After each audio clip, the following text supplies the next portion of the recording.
Hey everybody, it's Dominic Rubino here from CabinetMakerProfitSystem.com. Thank you very much for joining us. I appreciate you taking the time. I know you're busy. I know you're running a big shop and you've got lots of people pulling at you and phone calls going. And so I appreciate the fact that you've taken a moment to work on the inventory of your mind. What we're going to talk about here today are the three important factors in increasing profitability in your business. As a matter of fact, how to double your income and double your time off so that you can buy that golf cart which you're going to leave at your golf villa where you're taking vacation in sunny subtropical Palm Springs or wherever you might like to go. Could be a boat, could be a hunting cabin, fishing boat, that doesn't matter. Whatever you want to do, you should be able to do it. You've worked darn hard to get where you are. So this is a three-part series. This is number 2 of 3. I'm recording it as a video. I'm recording it as an audio, and then you'll also be able to go back and print off a document to follow along with this so that you can refer to things. The reason I did that is because you guys are listening and consuming this info in a bunch of different ways. Some of you are driving in your truck or walking your dog, and that's great. Some of you are spending a minute at your desk to watch it and take a brain break. That's great too. And some of you want to have a document you can share between yourselves and your business partner. That's fantastic. Feel free, by the way, to leave a comment or say something here so that I can respond to you if you have a question, or share it with a partner or a friend, and let's spread this information out there. So in part 1, we talked about the customer formula. Now we're going to talk about the revenue formula. Revenue is not the same as profit. That's video 3. But quite often people think revenue is the only indicator of success in a business, and it's not, especially in our business. Now, I say our business, I'm actually not an architectural woodworker or a cabinet maker, but for years, I have worked with architectural woodworkers, cabinet makers, etc. as a professional business coach. I've been doing this for 18 years, and I love it. But I'm also not a theoretical business coach. I hate theory. It sucks. It stinks. And I usually walk out of the room or leave the meeting if somebody starts spewing off theory in big words. I don't like it. And the reason I can do that is because I'm also an entrepreneur. I've run quite a few companies of my own. I've had some fantastic failures, and I've had a couple of great success stories. One of my companies, I built up to 140 team, and another one, 240 franchisees. So I've been there. I've done that. I've bootstrapped everything. I've actually never gone to the bank for money on any of those companies. I've just built them from moxie and balls. Probably the same as you. So at least in that, we're very similar. And I've always liked working with trades guys, because trades guys don't mess around. They just say it like it is, and they go do what they need to do, and they get done what needs to be done, and they just work hard. And that's something I appreciate. I come from an Italian background. That's how my family is, and hopefully we have a similarity there. So tune in and listen to some of this stuff. I'm going to try and keep this short. I'm going to end this in about 8 minutes so that it's not too long for you, but there are 3 parts, okay? So the first part there, we talked about the customer formula, and I talked about, hey, listen, in year 1, you had 300 leads coming in. You had a conversion rate of about 10%. That means you did 30 jobs, just using rough math here. The formula works even if your math is different. With a 10% increase in the number of leads, and obviously there's strategies and tools and tactics, they're all in video 1 or if you download the document. You would take 300 leads and increase that by, let's say, 10%, which would give you 330 inbound leads next year. And then you have a conversion rate right now, which is like a batting average of 10%. It's actually not bad. It'd be horrible for an actual baseball player. But in business, that's not bad. So you had a 10% conversion rate, and you added 10% to that, and so you had an 11% conversion rate. So in year 1, you had 30 jobs. Year 2, you had 36.3 jobs. Now, I won't get into the ifs, ands, or buts of that. Just leave that for a moment. We're going to move on to the next formula, which is the revenue formula. Okay, so you've already built some strong growth into your business, because in investing the time to listen to this, I promised I'm going to show you how to double your income and double your time off, and that's where we're going, okay? So the second formula we're going to talk about here is the revenue formula. I'm scrolling down on the actual document that you're going to be able to get it on the website, CabinetMakerProfitSystem.com, so feel free to go there, download it's a free ebook. You can just download it and share it with your friends. The formula goes like this. We take our number of jobs. I often refer to it as number of customers, okay? But number of jobs, multiply that by our average dollar job size, and then I multiply that number by our average number of jobs per year. And that gives us our revenue figure. Okay, so one more time, we multiply number of customers in a year times the average size of a job times the number of jobs per year. And that gives us our revenue figure. So if this is something that you want to increase, this is how you go about doing it. Now, the important part of this formula is you can impact anything that's an input, but you can't really impact the output. The output is revenue. So as I've said in the other videos, if you drive home frustrated saying, God, this business would be so much better if we just had higher revenues, then I appreciate your passion, but you're asking the wrong question in the wrong place in the formula. Stop asking about the output, move back in the system, in the process, ask more questions about how can we increase our number of customers? How can we increase our average dollar job size? And how can we increase our number of jobs per year? Because those three things multiplied together gives you revenue. And that's how you get the answer. And that's how you stop being white knuckled on the wheel, yelling to yourself in traffic and having people next to you laugh and wonder who the crazy guy is. So think about this for a second. Which shop would you rather have? Would you rather have a shop of revenues of $1 million with profit of $300,000 where you worked 40 hours a week? Or would you rather have a shop that did $3 million in revenue, profit of $100,000 where you worked 60 to 70 hours a week? That is not what the American or Canadian or English dream is at all. The reason that you're working is to make your money and your systems and your people work for you so that you can golf or fish or have a holiday wherever you want in the world. And really, you're in a great business to do that because there are some fantastic margins to be had there, and you can build things you can be proud of, leave a legacy in your city from some of the projects you've completed. So listen, this section is important to you. If these things are coming up for you, you're doing jobs that aren't right for the way your shop is set up. You're doing jobs that aren't right for your guys' skill sets, right? Because every job's got a different mix of people and machinery. So you're doing jobs that aren't right for that mix. You're doing jobs, but you're finding lots of mistakes or deficiencies. Or, this one's crazy, you did one massive job this year and it threw everything off. One big honking job and it just bottlenecked the whole system. So you might want to fix that going forward because it's not optimal. It's not the best way for your company to run. Or on the other side, you did a bunch of small jobs, but they're too much work for the profit. Maybe you worked through the formula on your own with your partner, you printed it off, you used real numbers, and the math didn't match up.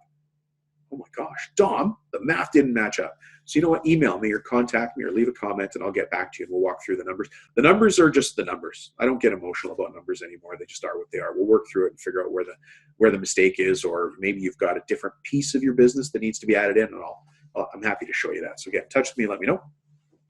But let's go talk about how the formula works. So as you know, last year, 30 jobs, average price per job was $100,000, and we did one job per year per client. That gave us a revenue of $3 million, right? 30 jobs at 100K, so we're one and done. So we already defined number of jobs. Now you're going to multiply that by average price per job. If you don't have that at your fingertips, it's fine because your job sizes are all over the place. Margins are different because one thing's made of mahogany, another made of white melamine. Another job you just did the install. Another job you didn't do the install at all. I get it. But ask your assistant to get the number for you. And listen, the number is what it is. Just is what it says it is. How big is your average job?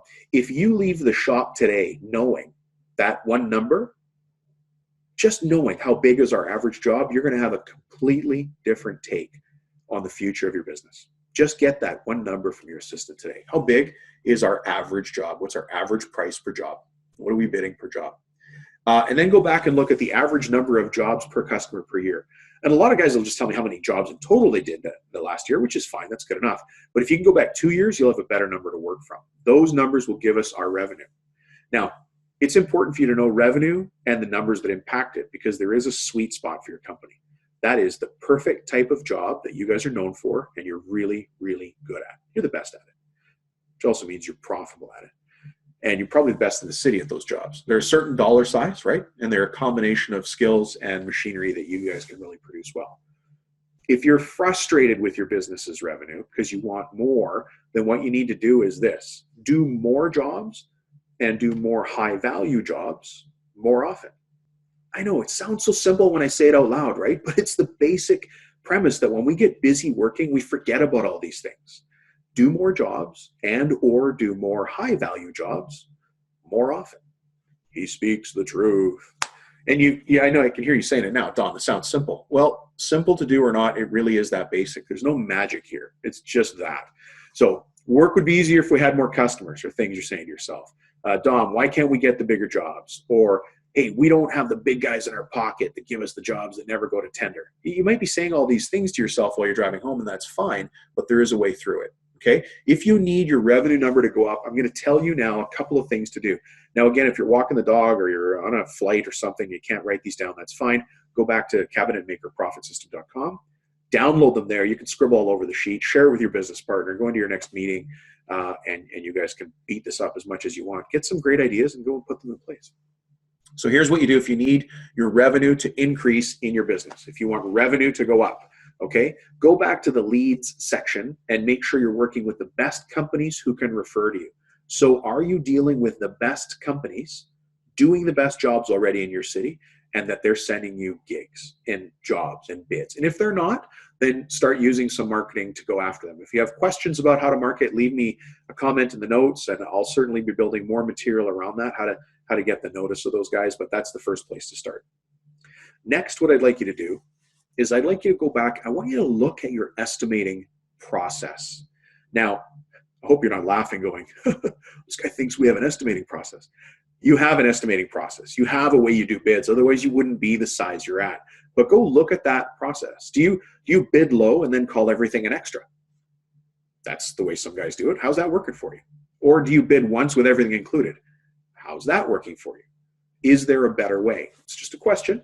Just putting it out there. Maybe you and your partner can discuss this, or you on your own, go grab a cup of coffee or a glass of wine and think about that. Just that one question. Can we be doing it a different way? Could we be doing it better? And if so, what would the impact be? Okay. What's your way of winning the jobs you really, really want? And how is that working for you? What do other guys do to win the big fat deals? I don't know what the answer is, but there are a lot of ways to get in there and, as they say, skin that cat. One of the things that I don't mind telling you I'm really, really good at is sales. So I'm really good at account development in something called a consultative sales approach, which is a respectful way of business building for both people in the transaction. And so if you ever want to have a conversation about that, shoot me a note or leave me a message here or through the website. I'm happy to do that, have that conversation with you, okay? Do you bid on jobs at the last minute because you're busy doing other things? If you find that to be the case, then you're going to be in a reactive position a lot of the times and under a lot of stress. It's going to be difficult for you to increase your revenue consistently and reliably, going after the best jobs, the biggest jobs, etc. Right? So the other thing I want you to do now, remember, we're trying to increase your revenue in your business, is take a serious look at your system for capturing change orders. Are you capturing change orders? Are you losing money on the change orders? Are you going off promises because you're a good guy and the contractor seemed like, the GC seemed like a good guy, and then it gets lost in the mix because your administrator didn't know to bill it, then you bill it late, the account's already closed, blah, blah, blah, blah, blah. How are you as a company dealing with the change order process? Go look at that, because there's money to be had right there. The other one that applies to some of you is if you're ready and you have everything ready to go, but the site's not ready at the agreed to date, are you charging? Can you charge for storage if the site's not ready, but you've got all the cabinetware made, all the millwork made? So that's something you're gonna have to make a judgment call, because it's different for every account. I get that, okay? Do you do installs? If you want revenue to go up, ask yourself, do I do installs? Are they a win, lose, or draw situation for your company? And if, what needs to change? What do you no longer want to do because it's not profitable for you, or it's too much headache or hassle? You don't have the guys, you don't have the equipment, you don't have the vans, you don't blah, blah, blah, right? And then the other thing I want you to do, and this your administrator can help you with, is I'd like you to get her to print out all your past jobs. Print them out, look at your past jobs one by one, and just spend a moment thinking about it. Slow down just for a couple of minutes and look at this. Every job one by one. Is there a builder who beats you up on every single deal? It's just a hassle to deal with. Who's always a you-know-what every time there's a change, and he pushes it back to you and blames you. And listen, fire him. You work way too hard, and you're too good a guy who cares too much about the product that you're building. You're a proud craftsman building great work, and you've got this chump beating you up and trying to get through the corners on everything. Fire the guy. And what I mean by fire the guy is just stop bidding on his projects. Life is too short, and you are too proud building the greatest quality product you can to be wasted on this guy. There's a lot of other people who can go deal with him. Let him go to your competition and beat up their business cycles, not yours. You're just too good at what you do. You don't need that business anymore. Let it go to some other guy. Let it go to the newbies, all right? And then the next thing I want you to do is look at your collections or accounts receivable, right? Get on top of that. If there's a call you need to make that call right now. Turn off the video, call the person who owes you the money right now. Just have a nice conversation. Hey, we still haven't received the payment on on this residence or on that university that we did work at, whatever, blah, blah, blah. But make sure that you're at the top of the list for getting paid back. This video is going a little bit longer than I wanted. This audio is going a little bit longer than I wanted. So what I'm going to do is I'm going to cut it off here. If you want more information, if you weren't able to take notes because you're out doing something else, listening to this or watching this, thank you, by the way. I appreciate your time. But also go back to cabinetmakerprofitsystem.com and download the document so you can print it off, scribble it up, mark it up, coffee stains, ketchup, whatever you want. I don't care. Do it. Own this thing. It's free information, and it's good information because it works all over the world when business owners want to change the revenue in their business. And by change, I mean this direction, up direction, okay? Hey, my name is Dominic Rubino. I'm from cabinetmakerprofitsystem.com. I very much appreciate your time. I know that you're a busy guy and you do a lot of great things out there. So thank you for taking a moment to learn here today. Please feel free to share this or leave a comment. Anything I can do to help, please let me know. Have a great day, and I look forward to talking to you soon.